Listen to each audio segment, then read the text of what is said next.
જય ખોખલીમાં. ખોખલીમાને ગાંઠિયા ચડાવવા ઉધરસ કેમ સાજી થાય છે? ખોખલીમાના દરબારમાં એક એવી અનોખી માન્યતા છે કે અહીં ગાંઠિયા ચડાવતા ઉધરસ જેવી તકલીફ દૂર થાય છે. એક વખત ગામમાં એક બાળક હતો જેને સતત ઉધરસ આવતી હતી. ઘણા ઉપચાર કર્યા, દવાઓ લીધી, પણ કંઈ ફાયદો થયો નહીં. ત્યારે તેની માતાએ ખોખલીમા પાસે માનતા રાખી કે માં, મારા બાળકની ઉધરસ ઠીક થઈ જાય તો હું તમને ગાંઠિયા ચડાવીશ. કહેવામાં આવે છે કે થોડા દિવસોમાં જ બાળકની ઉધરસ ધીમે ધીમે ઘટવા લાગી અને પછી સંપૂર્ણ રીતે ઠીક થઈ ગઈ. માતાએ તરત જ મંદિરમાં જઈને માને ગાંઠિયા ચડાવ્યા અને દિલથી આભાર માન્યો.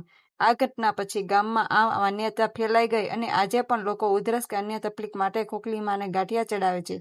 લોકો માને છે કે સાચા દિલથી કરેલી પ્રાર્થના અને માં વિશ્વાસ રાખી કોઈ પણ મુશ્કેલી દૂર થઈ શકે છે. જય ખોખલીમા.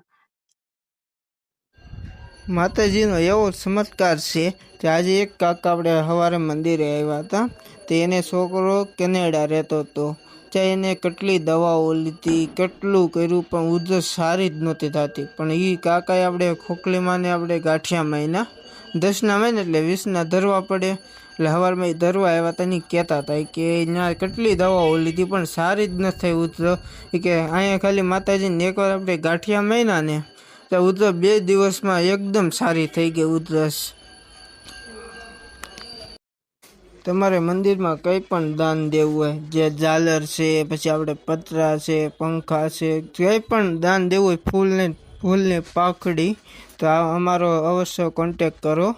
અને મંદિરે આવીને દેવું હોય તો પણ ઠીક છે, ને ઓનલાઈન દેવું હોય તો પણ ઠીક છે. જય ખોખલીમાં.